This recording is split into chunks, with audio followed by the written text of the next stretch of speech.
Siempre orando por vosotros, damos gracias al Padre de nuestro Señor Jesucristo, Padre de toda compasión. Gracias a Dios porque nos permite todavía tener vida, estar con nuestros ojos abiertos, tener nuestro corazón dispuesto, pero especialmente que nos deje estar llenos siempre de Él. Que no pisemos los caminos para un lado diferente, que siempre estemos buscándole de Él. La vida espiritual, pues es vida espiritual, así que lo más difícil para nosotros siempre será creer. Eso va a ser lo más difícil, creer. Gracias por estar con nosotros. Vamos a empezar con la enseñanza bíblica. La serie que estamos llevando es Vida Cristiana, Mito o Realidad. El tema que vamos a ver hoy es el tema número 7. Ponga mucha atención en la temática. Se llama La esperanza, el tesoro guardado. La esperanza, el tesoro guardado, el regalo que Dios tiene reservado, es el regalo de Dios reservado. ¿A usted le gusta que le den regalos? Le tengo una buena noticia, Dios tiene varios regalos para usted y están reservados. Y muchos de esos regalos son particulares o de una manera que podríamos decir específicos para cada uno. Así que la porción bíblica de la que vamos a partir es de Colosenses 1, versículo 5, pero me gustaría que agarremos el contexto completo y podamos leer desde el versículo número 3. Vamos a leer del 3 al 7 para que podamos entender todo el contexto. ¿Les parece bien? Y vamos a leer en nombre de nuestro Señor Jesucristo. Siempre orando por vosotros, damos gracias a Dios, Padre de nuestro Señor Jesucristo. 4.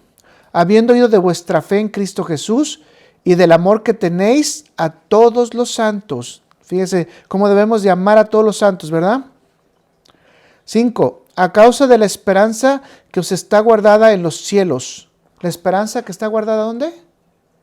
En los cielos, de la cual ya habéis oído por la palabra de verdad, por la palabra verdadera del Evangelio.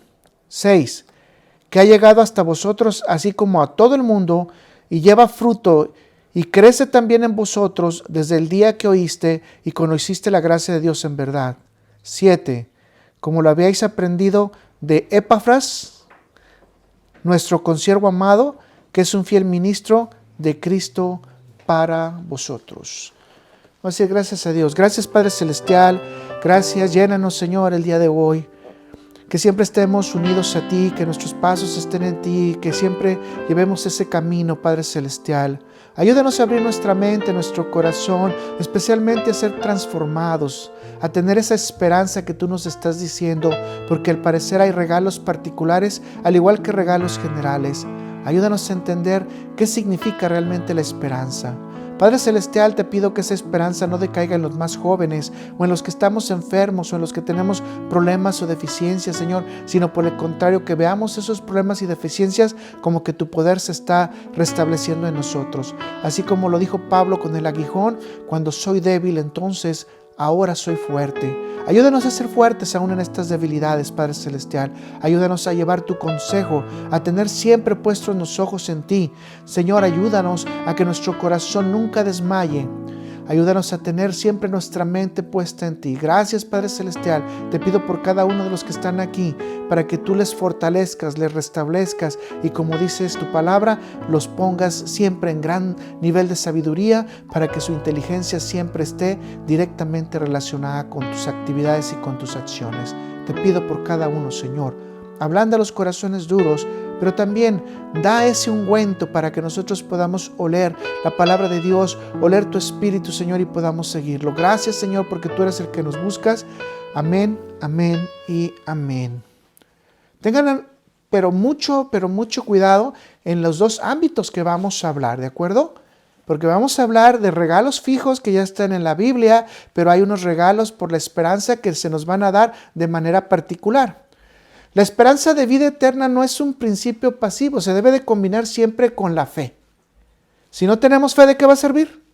De nada, porque dice que sin fe es imposible agradar a Dios. Y a través de la fe podemos ser declarados justos. Somos justos por la fe, por medio de nuestro Señor Jesucristo también.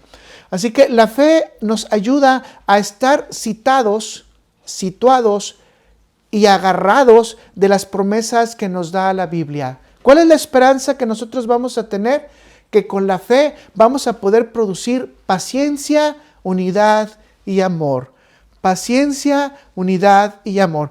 Imagínese que usted se quiere casar. ¿Qué es lo que más necesita? ¿Amor? No. Necesita paciencia, unidad y por consecuencia viene el amor. Pero si usted no tiene paciencia, unidad y amor, entonces es difícil tener esperanza. En la actualidad muchos jóvenes, yo he hablado con ellos y me dicen, yo ya no me quiero casar. ¿Y por qué no te quieres casar? No, imagínate tener que aguantar a alguien por muchos años. Va a estar reunido 1, 3, 4 años y después a los 4 años vamos a estar en desacuerdo y entonces nos vamos a tener que separar y nos va a salir más caro el divorcio. Entonces, ¿qué quiere decir? Que lo que la palabra de Dios nos está enseñando en este momento es que la esperanza empieza ¿con qué? Con tener unidad. La primera unidad que tenemos que tener es con Dios, obviamente. La segunda unidad, pues obviamente con la persona y con tu prójimo. Pero si no desarrollamos el nivel de paciencia, que es la paciencia, es básicamente la figura de Dios en sí mismo. Dios nos ha tenido paciencia aún siendo infieles. Yo no sé si usted se ha puesto a pensar, ¿no? Cuando se dio los mandamientos de Dios, que se juntó al pueblo de Israel, que estaba el fuego todavía encendido. Todavía no apagaba el fuego, dice Moisés, 40 días después de que él subió a recibir las tablas. Y antes de que apagara el fuego, el pueblo de Israel ya estaba haciendo idolatría. Es decir, imagínese usted una novia que antes de ir a la cama con el esposo ya cometió adulterio. Esa es la paciencia que Dios tiene con nosotros, que aun cuando a veces adulteramos pecando, cuando a veces adulteramos haciendo cosas que no son correctas, Dios tiene esa capacidad de perdonar nuestro corazón. Tiene esa capacidad de perdonar nuestra alma, nuestra vida. Así que son 3 cosas que son importantísimas para que nosotros tengamos la llave, la clave para poder hablar de esperanza. Hablar de esperanza significa unidad, paciencia y amor. Obviamente todo esto guisado, vamos a decir de esa manera, puesto el condimento de la fe. Los matrimonios actuales, las relaciones de trabajo actuales, si no tienen paciencia, unidad y amor, dudo mucho que vayan a perdurar. Las relaciones familiares, si no hay paciencia, unidad y amor, obviamente no pueden perdurar. Entonces sabemos de antemano que la esperanza que Dios nos tiene guardada no es para que nosotros desarrollemos méritos personales, sino que Dios nos la da por su gracia. ¿Está entendiendo lo que le estoy diciendo? Nada de lo que tenemos lo tenemos por nosotros, por nuestro esfuerzo, porque somos súper inteligentes, porque tenemos una actitud súper sobresaliente. No, todo lo tenemos porque Dios nos lo da. Su inteligencia Dios se la da. Sus actitudes Dios se las da. Su corazón dispuesto al servicio Dios se lo da. Su habilidad para correr Dios se la da. Su habilidad para trabajar Dios se la da. Así que todo lo que tenemos no es obra personal, sino es un regalo de la gracia. Vayamos a Deuteronomio 8, versículos del 17 al 19 y leamos con mucho cuidado esta parte. Y dice en el 17, y no digas en tu corazón, y fíjese cómo dice, mi poder, fíjese bien, vea las palabras que utiliza, mi poder, la fuerza de mi mano me han traído esta riqueza.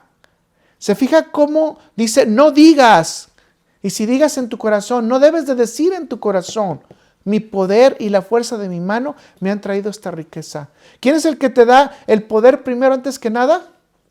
Dios. ¿Quién es el que te da la fuerza en tu mano? Dios. ¿Quién te da la riqueza? Dios. Fíjese que yo he conocido gente que ha invertido un montón de dinero en negocios y parece ser que todo le va a salir bien y a la mera hora todo ese dinero que invirtió se le va a la basura. Y hay gente que no tiene casi nada y hace un negocio chiquito y con ese crece. O sea, es decir, ¿quién te da la riqueza? Dios. ¿Quién te da la bendición que crezca un negocio? Dios. O sea, es decir, no es tu fuerza. Por eso cuando hace Jesús la parábola de estos graneros, dice muy claro, ¿quién es el que sembró y te dio la riqueza? Pues el Padre. Entonces cuando Él dijo, alma mía, Ven y gózate, iremos de vacaciones porque tenemos mucho. ¿Qué fue lo que le dijo Dios? Te tengo una buena noticia.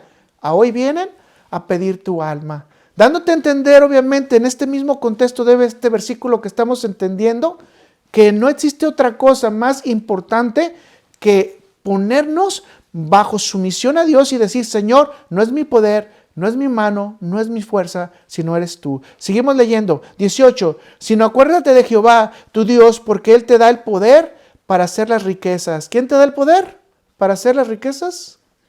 A fin de confirmar su pacto que juró con tus padres, como en este día. Mas si llegares a olvidarte de Jehová, tu Dios, y anduvieras en pos de dioses ajenos, y les sirvieras, y ellos te inclinares, dice, yo lo afirmo hoy. Fíjense cómo dice, yo lo afirmo hoy contra vosotros, que de cierto pereceréis. Mucha gente se pregunta, ¿por qué la gente muere joven? Creo que hay muchas explicaciones en la Biblia de por qué mucha gente muere joven o muere rápido.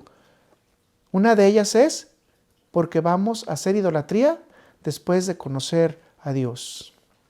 ¡Wow! A eso se le llama, en términos actuales, apostasía. Para aquellos que lo quieren poner más en el Nuevo Testamento. Es que eso ya no existe.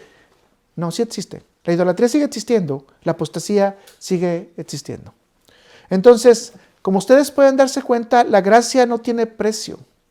Por esa razón la esperanza está guardada ¿en dónde? En la gracia de Dios. Y Dios no nomás nos dará gracia en este mundo, sino dice que nos va a dar gracia en el venidero. Tendremos regalos inmerecidos como humanos y los recibiremos de parte ¿de quién? De Dios. Si tuvieras ahorita la oportunidad de pedirle a Dios un regalo, ¿qué le pedirías? Fíjate, lo que tiene guardado Dios en ti es esa esperanza de lo que tú quieres ver, de lo que tú quieres tener, de lo que tú quieres llegar. Déjame decirte que las llaves para abrir el tesoro guardado se pueden resumir en 3 palabras entonces. Fe, esperanza y amor. Fe, esperanza y amor. Agustín de Hipona dice, tu esperanza tendrá el tamaño y la dimensión conforme a tu fe. ¿Estás escuchando?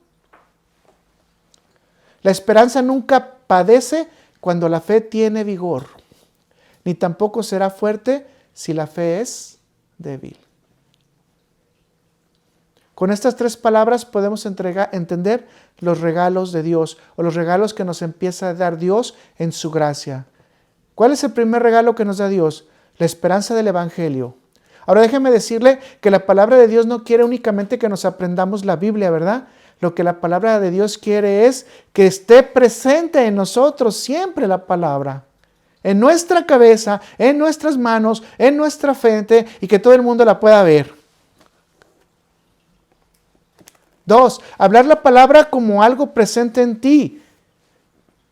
Piensa como que la palabra fuera un cuerpo y como que tú lo estás viendo.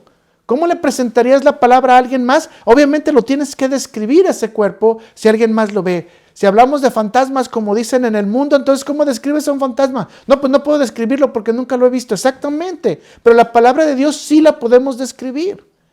Y la podemos dar a los demás así, nota por nota, palabra por palabra y cuerpo por cuerpo.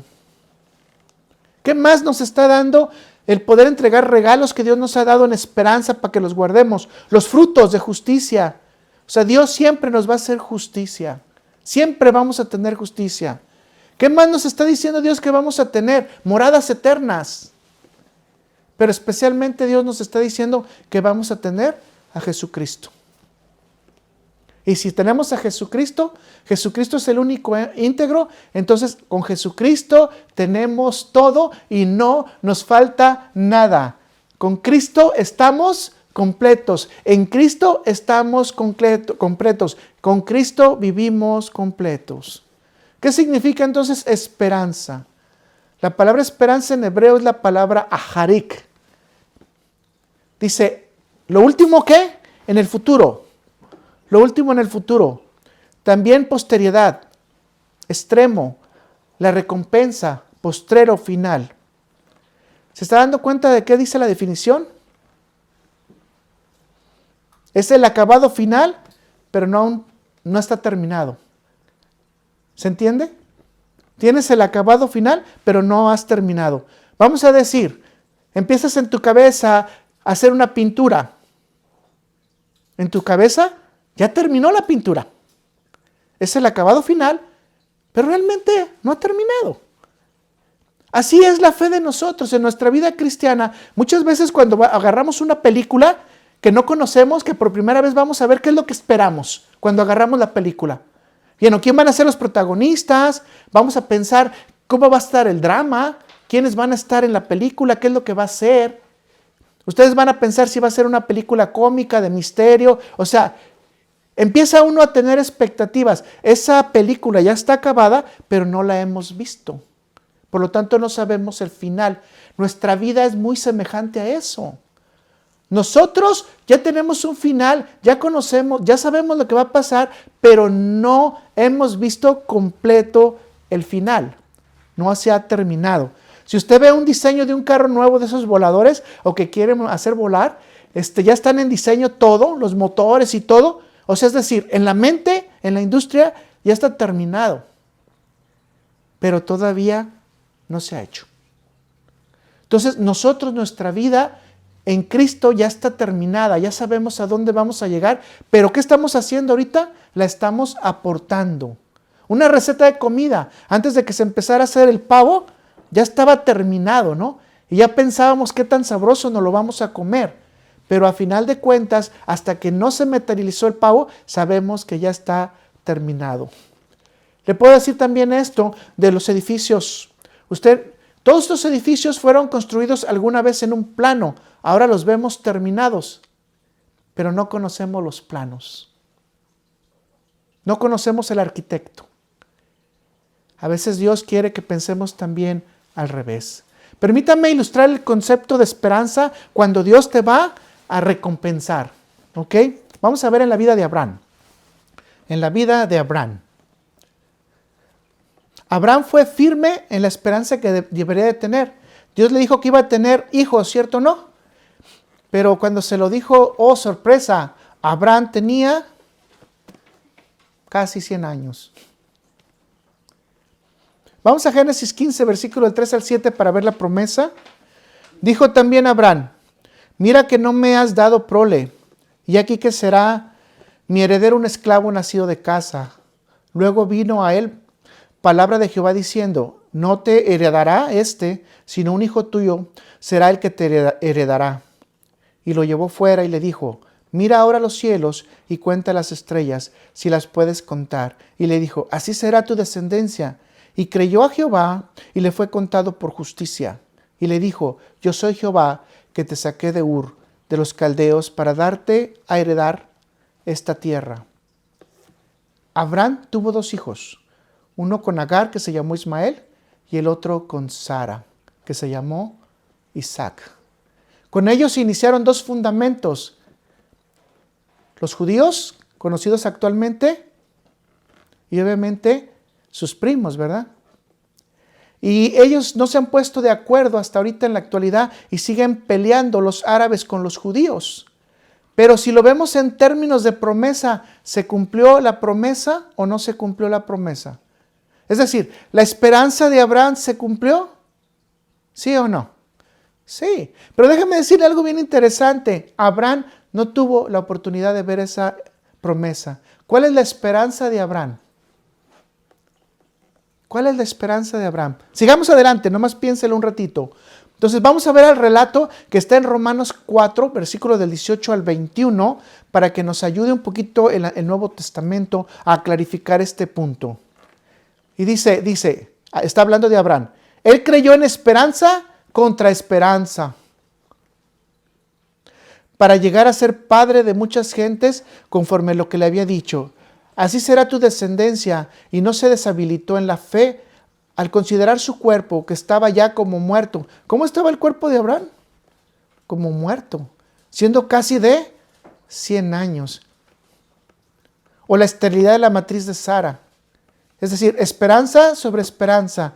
Dios le dijo, sí, vas a tener hijos, no importa que tengas 99 años y Sara tenga 90, no importa. O sea, vas a tener hijos. Y dice aquí la palabra de Dios, si se dan cuenta, esperanza contra ¿qué? Contra esperanza. Note qué hermosas palabras. Tampoco dudó por incredulidad de la promesa de Dios, sino que se fortaleció en fe, dando gloria a Dios, plenamente convencido de que era poderoso para hacer todo lo que le había prometido. Dios es poderoso para sanarte. Dios es poderoso para darte tu salvación. Dios es poderoso para darte tu trabajo. Dios es poderoso cuando Él te ha hecho una promesa.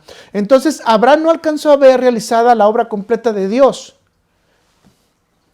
Si él viviera en nuestros días, podría darse cuenta que son millones de árabes y millones de judíos que habitan esta tierra.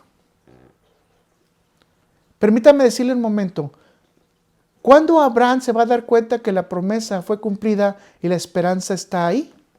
Bueno, el día que se ha despertado Abraham, se dará cuenta que la promesa de Dios fue real. Y dice, ¿esperanza contra qué?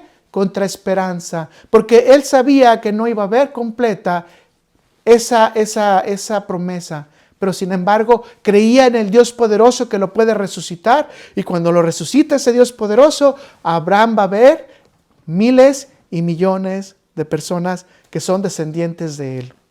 ¿Cuántos descendientes pudiéramos tener nosotros?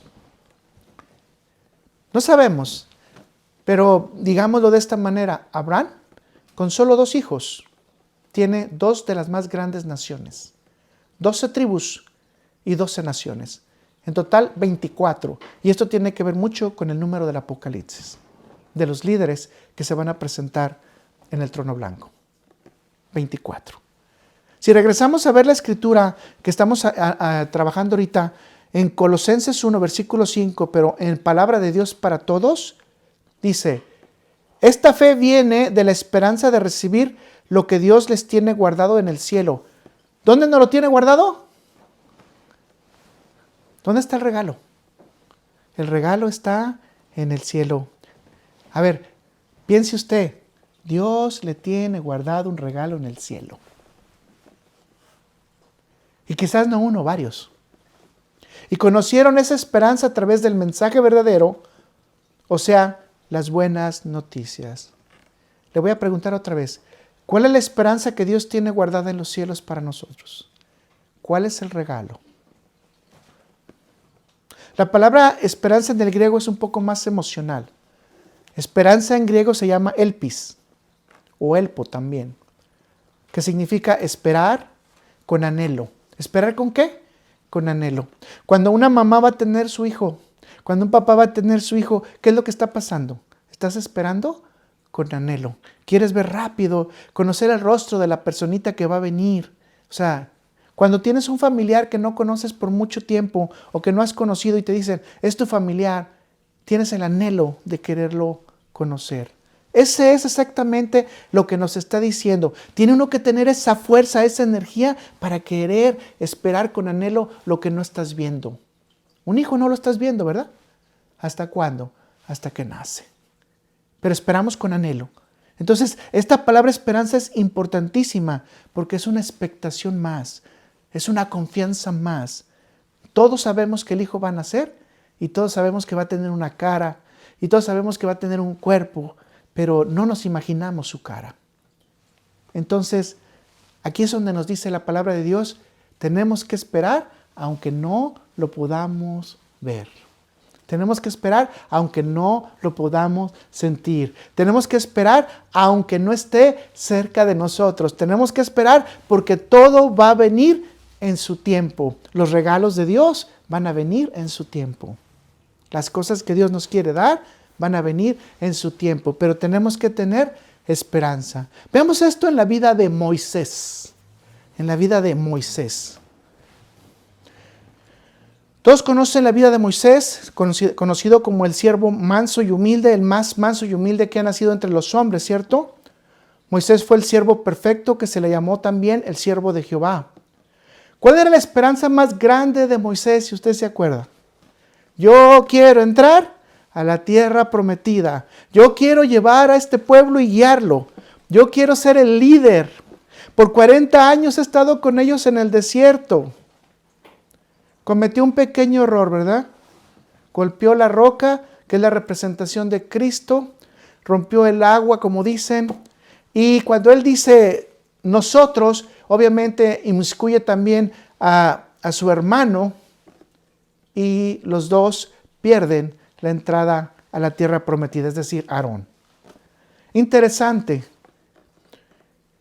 Moisés recibió juicio por solamente un error y no entró a la tierra prometida. Vamos a Deuteronomio 3 para que veamos cómo él mismo lo describe, versículos 23 al 27. Dice, y oré a Jehová en aquel tiempo diciendo, Señor Jehová, tú has comenzado a mostrar tu siervo tu grandeza.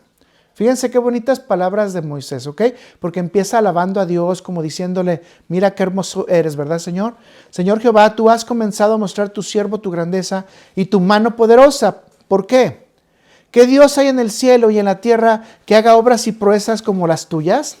Fíjense qué halagos tan hermosos le está dando Moisés, ¿verdad? Qué alabanza tan hermosa. Pase yo, te ruego, y ve aquella tierra buena que está más allá del Jordán, aquel buen monte y el Líbano. Pero Jehová se había enojado contra mí a causa de vosotros, por lo cual no me escuchó. Ok, aquí está para todos los que dicen que Dios siempre te escucha, ok. O sea, Dios cuando no quiere escucharte, no te va a escuchar. Y me dijo Jehová, basta, no me hables más de este asunto. Sube a la cumbre del Pisga y alza tus ojos al oeste y al norte y al sur y al este y mira con tus propios ojos por qué no pasarás el Jordán. O sea, una vez reprobado Moisés, no pasó el semestre. Se quedó, ¿verdad? Como podemos ver, el esperar con anhelo era entrar a la tierra prometida. Moisés, su anhelo, ¿cuál era? El ferviente anhelo, ¿cuál era? Entrar a la tierra prometida. Es decir, si vemos otra vez la traducción que estábamos diciendo, estaba esperando ¿con qué? Con anhelo, con ansiedad.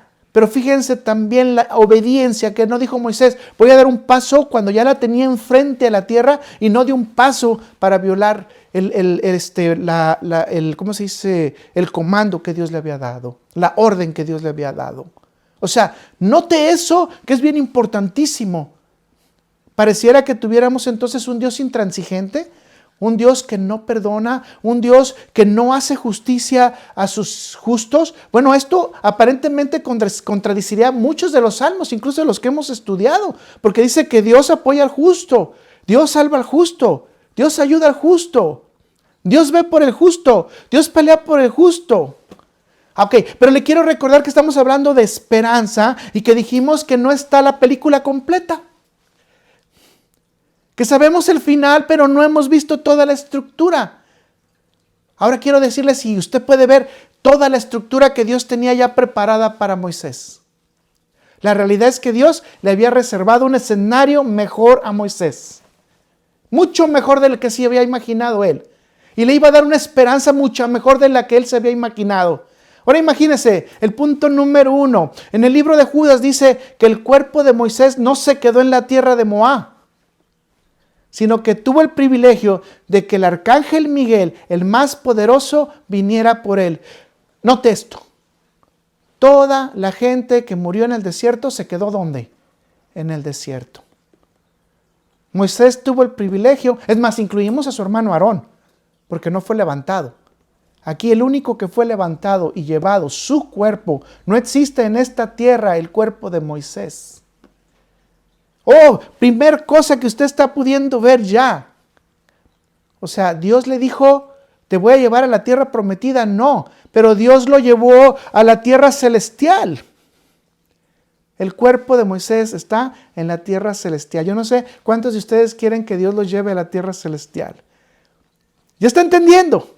¿Está entendiendo el pase que le está dando Dios? Algo más importante para su siervo que lo que pudiera ver Moisés en su esperanza. Judas 9, para establecer esta verdad, Judas nada más tiene un libro, así que se califica solamente por sus versículos, es Judas 9, pero cuando el arcángel Miguel contendía con el diablo, disputando con él por el cuerpo de Moisés, no se atrevió a proferir juicio de maldición contra él, sino que dijo, el Señor te reprenda. ¿Qué tenemos que hacer cuando las personas empiezan a competir por nosotros y contra nosotros por algo que te dio Dios? Que el Señor te reprenda. ¿Cómo le dijo David a Saúl? Que Dios haga juicio contigo y conmigo. O sea, es decir, uno no tiene que pelear nada cuando las cosas vienen totalmente de Dios.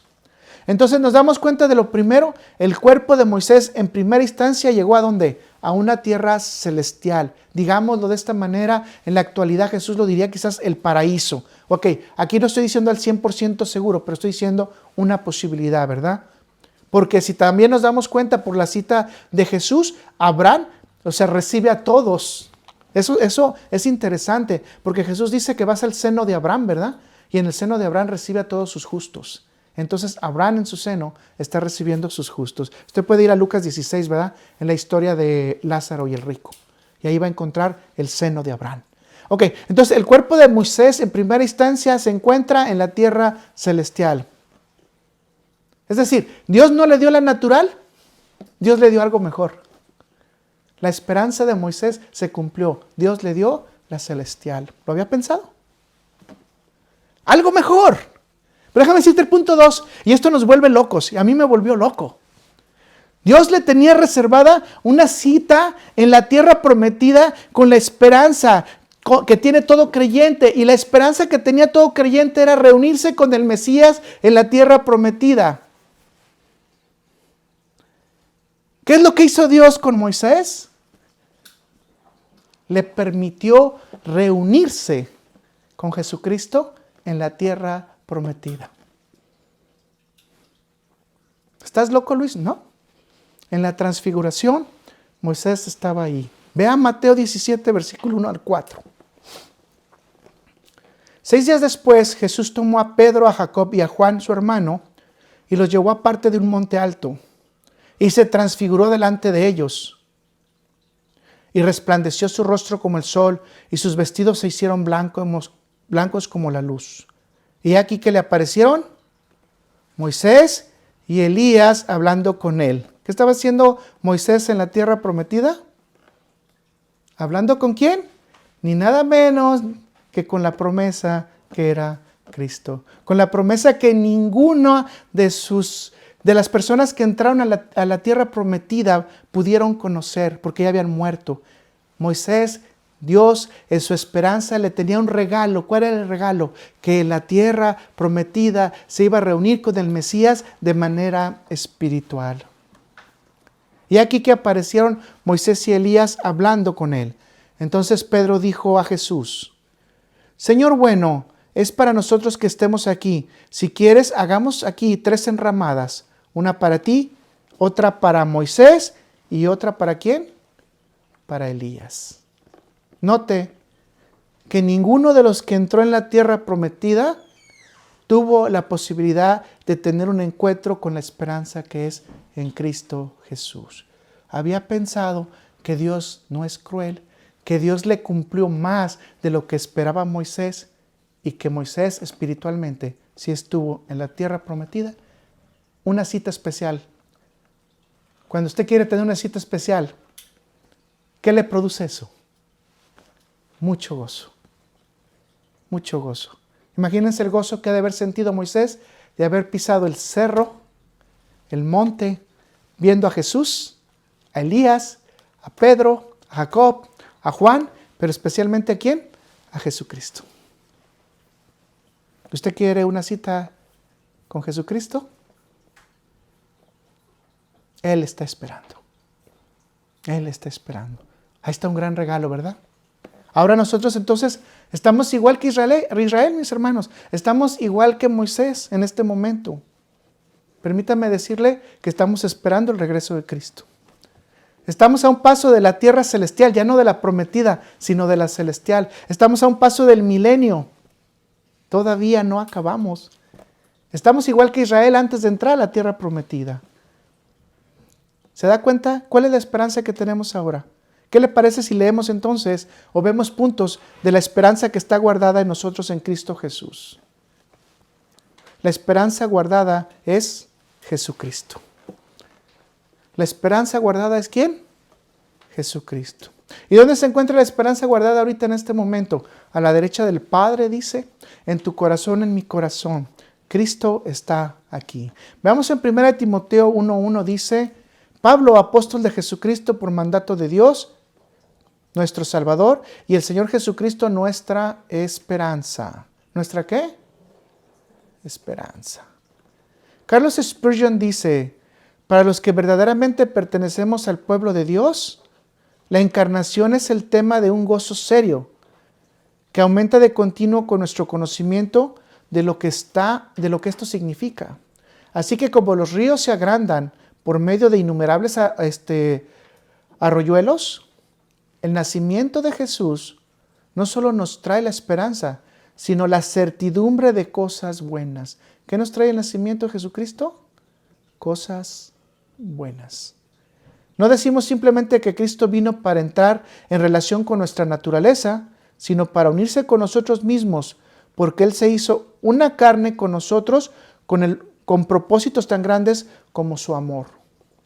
Él es el uno con todos los que hemos creído en su nombre. ¿Usted quiere ser uno con Cristo? Cristo se está uniendo en su carne con usted.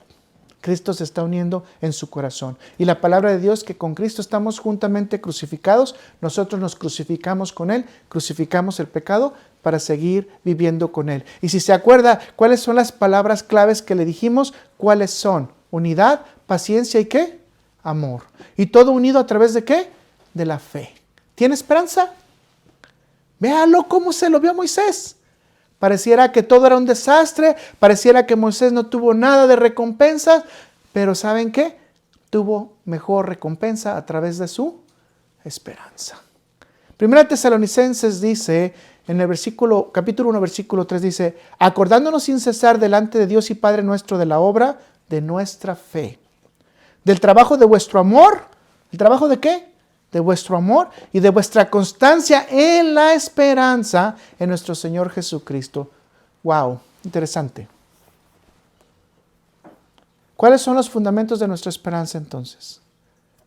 Los voy a decírselos rápido con los versículos para que podamos nosotros ya después descansar. El primero es la muerte de Cristo. Romanos 5, versículos 6 al 8. Ese es el primer fundamento de nuestra esperanza, la muerte de Cristo. Romanos 5, versículos 6 al 8 dice, porque Cristo, cuando aún éramos débiles en su tiempo, murió por los impíos. O sea, qué interesante que Jesucristo venga a morir por los impíos, ¿verdad? Ciertamente apenas moría alguno por un justo, con todo pudiera ser que alguno osara morir por el bueno, mas Dios muestra su amor con nosotros en que siendo aún pecadores, Cristo murió ¿por quién? Por nosotros. Que aún siendo pecadores, Cristo murió por nosotros. ¿Cuál es nuestra esperanza? Que en Cristo el pecado se ha eliminado. En Cristo somos libres para poder accesar a Dios. ¿Quién quiere dar su corazón para que Cristo venga a Él y en este momento pueda liberarse y decir, ya no quiero ser más pecador?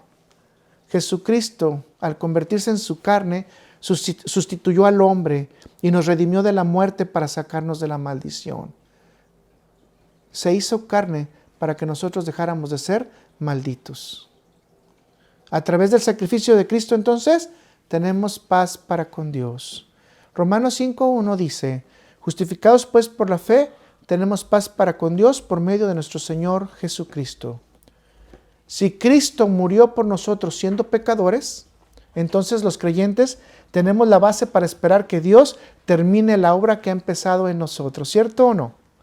Porque el que comenzó la buena obra, la va a terminar también. ¿Y cuándo la va a terminar? Dice la palabra de Dios, en el día de Jesucristo. Segundo punto que está fundamentada en nuestra fe, ¿cuál es? La resurrección de Cristo. Dígalo con gozo. La tumba de Cristo está vacía. Usted puede revisar todas las tumbas de todos los dioses que han existido, Mahoma, Buda, etc. Y usted va a encontrar un cuerpo, va a encontrar un cadáver ahí. ¿Qué es lo que hace diferente a nosotros? Que la tumba está vacía. Cuando algún día le pregunten, ¿qué es lo más importante de Jesús como Dios? Bueno, es que la tumba está vacía. ¿Nuestra esperanza está en qué? Número 1, con la resurrección, es decir, con la redención, nuestro cuerpo será levantado. Romanos 8:23 dice, y no solo en ella, sino que también nosotros mismos, que tenemos las primicias del Espíritu, nosotros también gemimos dentro de nosotros mismos, esperando la adopción y la redención de nuestro cuerpo. A ver, ¿cuántos creen que una vez que muramos vamos a volver a resucitar? No me lo diga todavía, vamos a estudiarlo un poco más. Finalmente tendremos un cuerpo glorificado semejante al de nuestro Señor Jesucristo. ¿Cuántos de nosotros queremos tener un cuerpo glorificado semejante al de Cristo? Imagínese usted, si a Cristo subió en el cielo, cuando los ángeles se lo llevaron y dice que subió en una nube, entonces la gravedad no existe para Cristo. Se vence la gravedad. El cuerpo desaparece. Está en la dimensión de Dios. Nosotros queremos un cuerpo así, ¿verdad? Romanos 11:26 dice, y luego todo Israel será salvo como está escrito. Vendrá de Sión el libertador que apartará de Jacob la impiedad. ¿Cuál es el siguiente fundamento de nosotros como cristianos en relación a nuestra esperanza? ¿Qué estamos esperando? La segunda venida de Cristo. La segunda venida de Cristo. Dicen que Maranata, Cristo viene. Cada vez que nosotros tenemos que recordar que Cristo viene, Jesús viene. Cuando hacemos la cena del Señor, ¿qué es lo que estamos recordando? Que Jesús viene y Jesús viene pronto. Y recuerden que tenemos que estar preparados. Filipenses 1, versículo 6 dice, estando persuadido de esto, que el que comenzó en nosotros la buena obra, la perfeccionará hasta el día de Jesucristo. ¿Cuántos de ustedes saben que van a ser perfectos? Hace rato estábamos hablando de que en esta tierra somos imperfectos, ¿verdad? Pero llegada a la otra tierra, ¿qué vamos a hacer? Perfectos en Cristo Jesús. La salvación Cristo la compró con su sangre para que todos tengamos la oportunidad de estar con Él, de tener una eternidad con Él. Es importante entonces que a través del sacrificio de Cristo entendamos que ya no tenemos condenación. A través de Cristo, el creyente no tiene condenación. Romanos 8, versículo 1 al 2 dice, ahora pues, ninguna condenación hay para los que están en Cristo Jesús, los que no andan conforme a la carne, sino conforme ¿a quién? Al Espíritu. Porque la ley del Espíritu de vida en Cristo Jesús me ha librado de la ley del pecado y de la muerte. ¿Cuántos de nosotros quisiéramos estar librados de la muerte, del pecado? Le voy a decir una cosa así bien sencilla. ¿Usted tiene alguna culpa? ¿O ha tenido alguna culpa? ¿O se ha echado alguna culpa? Es bien pesado siempre traer eso en su cabeza. Por mi culpa pasó esto. Por no haber tenido cuidado, tengo esto. Por no haber tenido cuidado, a esta persona le fue mal. O por no haber tenido cuidado, choqué, no sé, tuve un accidente. Por no haber tenido cuidado, la persona se fue a las drogas. Por no haber tenido cuidado, mis hijos básicamente están teniendo una vida difícil. ¿Cómo usted maneja todas esas culpas? Esto es lo que nos está diciendo este versículo. Nos está diciendo que el pecado es liberado a través de ¿quién? De Cristo Jesús. Quiere decir que nuestras culpas también son liberadas cuando se las entregamos a Él, cuando le entregamos nuestras cargas, cuando le decimos, Señor Jesús, esto yo no lo puedo manejar en mi vida. ¿Cuál es la esperanza que tenemos? Que cuando le entregamos lo que está difícil a nosotros a Cristo, Cristo nos lo va a traer. ¿En qué? En consolación. No quiere decir que va a cambiar todo, ¿verdad? Pero va a haber consolación. Entonces, todo es posible el mantener la esperanza en estas promesas que no vamos a poder verlas cumplidas a veces inmediatamente. Pero, ¿qué es lo que estamos estudiando? Que posiblemente no vamos a ver la obra completa, pero sí sabemos cómo se va a ver al final. Ya tenemos la pintura, ¿verdad? Ya tenemos la película, ya está terminada, está el libreto.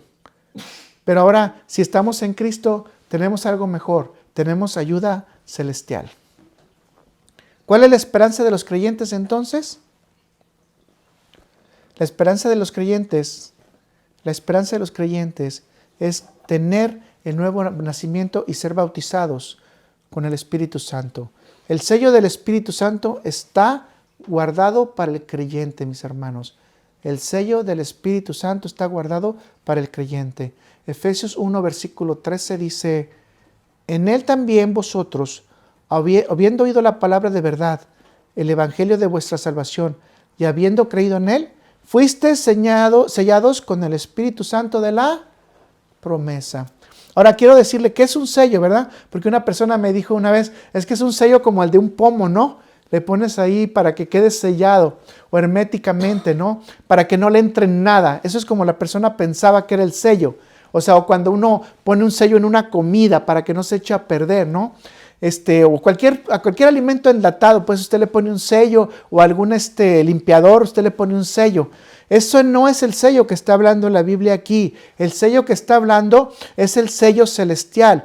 Cuando los reyes tenían su cuño, era un sello que ellos autorizaban, y lo autorizaban con el anillo. Entonces ponían el anillo con cera y ponían la carta. Cuando ponían la carta y el sello, nadie podía mover ese sello, porque si alguien lo movía, ¿qué pasaba? La persona era sentenciada a muerte.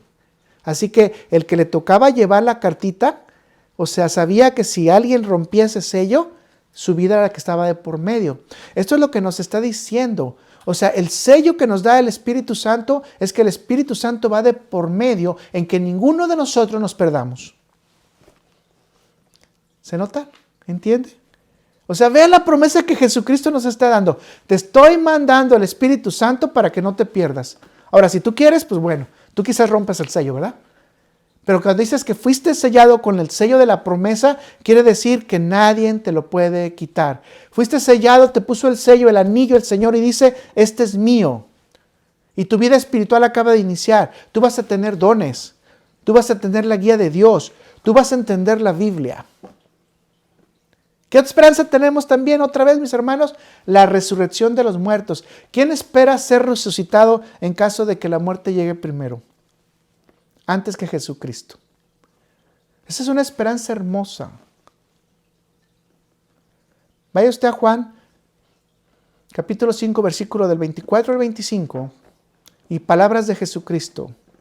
De cierto les digo, el que oye mi palabra y crea al que me envió, tiene vida eterna y no vendrá a condenación, mas ha pasado de muerte a vida.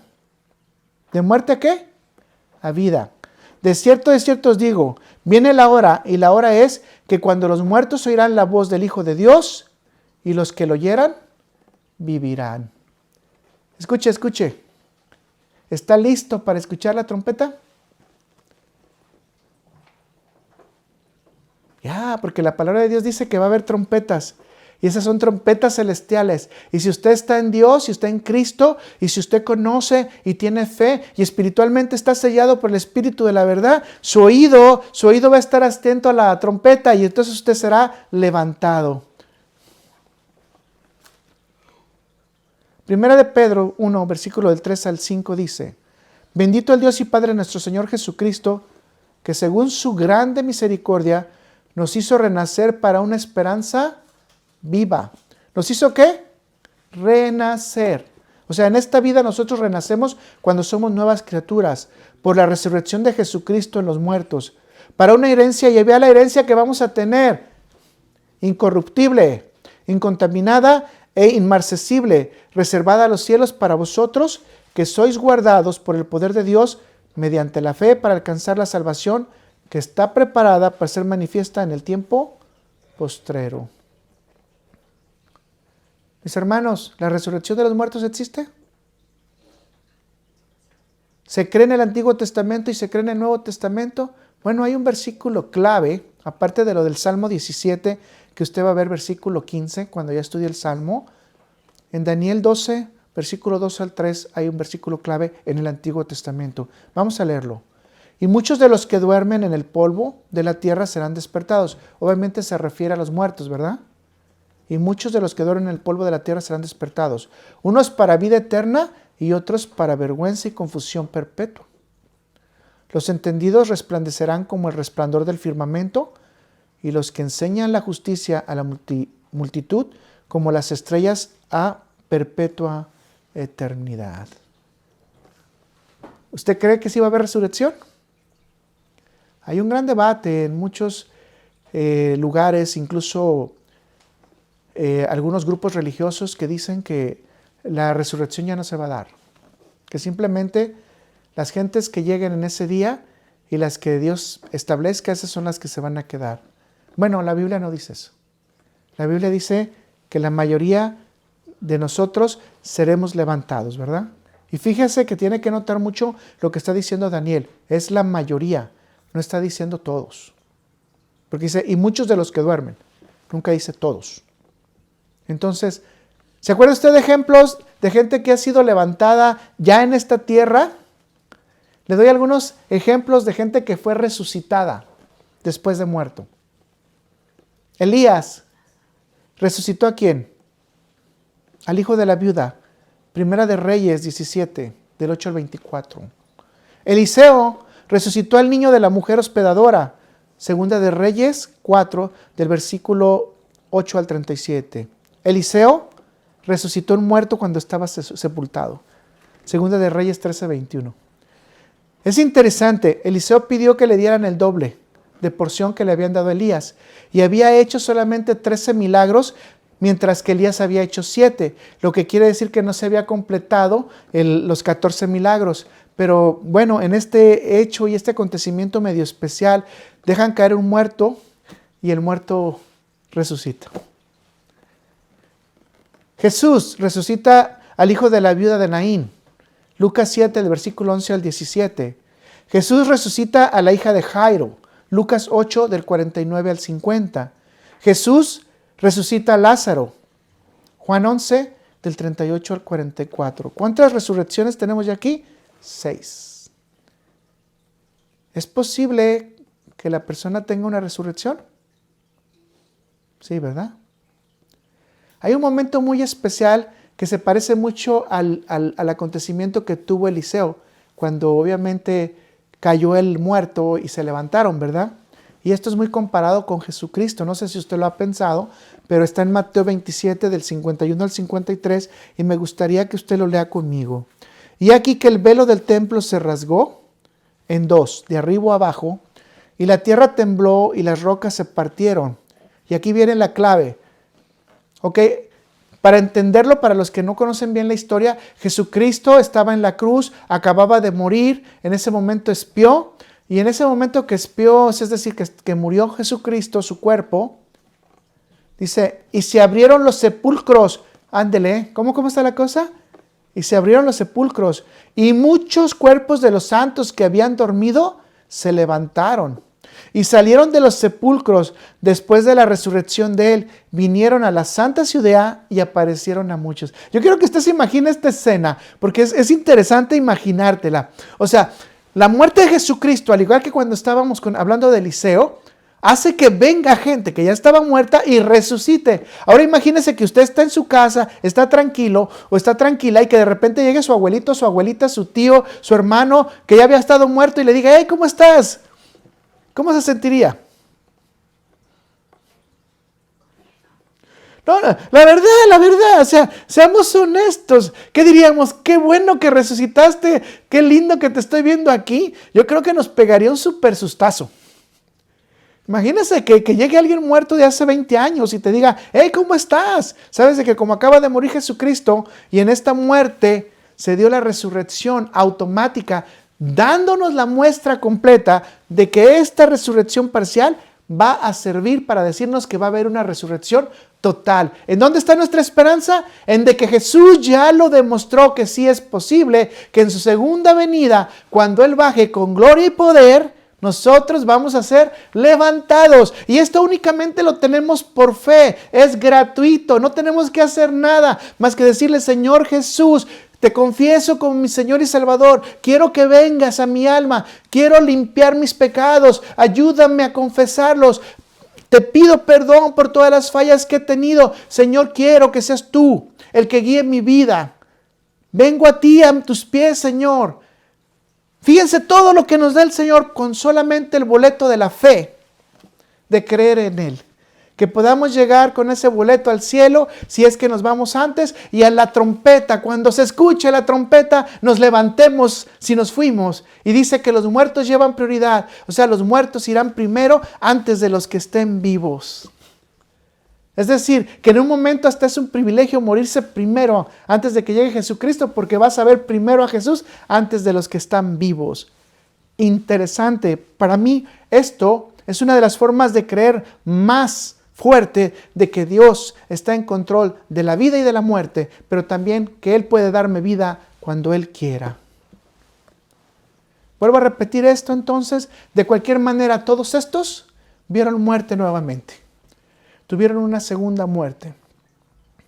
Sin embargo, los creyentes tenemos una esperanza. ¿Cuál es la esperanza que tenemos los creyentes?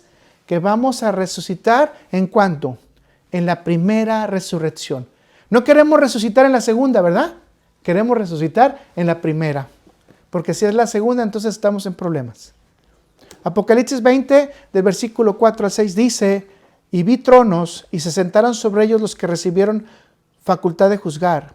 Y vi las almas de los decapitados por causa del testimonio de Jesús y por la palabra de Dios, los que habían adorado a la bestia ni su imagen, y no recibieron la marca en sus frentes ni en sus manos. Y vinieron y reinaron con Cristo, ¿cuánto? 1000 años. Pero los otros muertos no volvieron a vivir hasta que se cumplieron 1000 años. ¿Se dan cuenta de la separación? O sea, si tú resucitas en la primer resurrección, vas a estar 1000 años con Cristo. Pero los otros, como dice el libro de Daniel, no serán levantados. ¿Por qué? Porque es para vergüenza.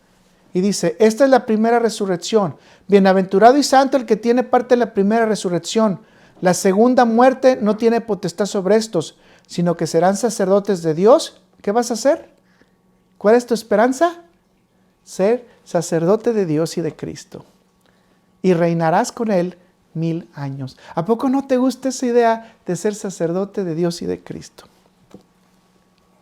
Tenemos la esperanza de vivir con Cristo en un milenio siendo sacerdotes. Y no vamos a ser juzgados en el trono blanco, siendo en el juicio de Cristo. ¿Estamos listos para ver la gloria de Dios? ¿Estamos listos? Romanos 5, versículo 2.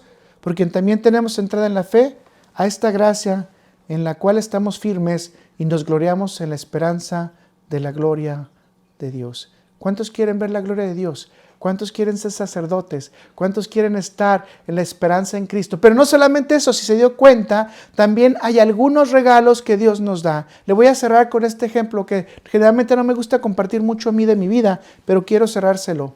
Cuando yo era niño, yo pensaba en dos cosas. Número 1, quería ser doctor para que nadie se muriera. Número 2, quería ser sacerdote para que nadie se fuera al infierno. Al paso del tiempo, esos buenos deseos se fueron esfumando debido a que empecé a tener otro tipo de prácticas y me dieron más ganas de estar en cosas que me llamaban más del mundo.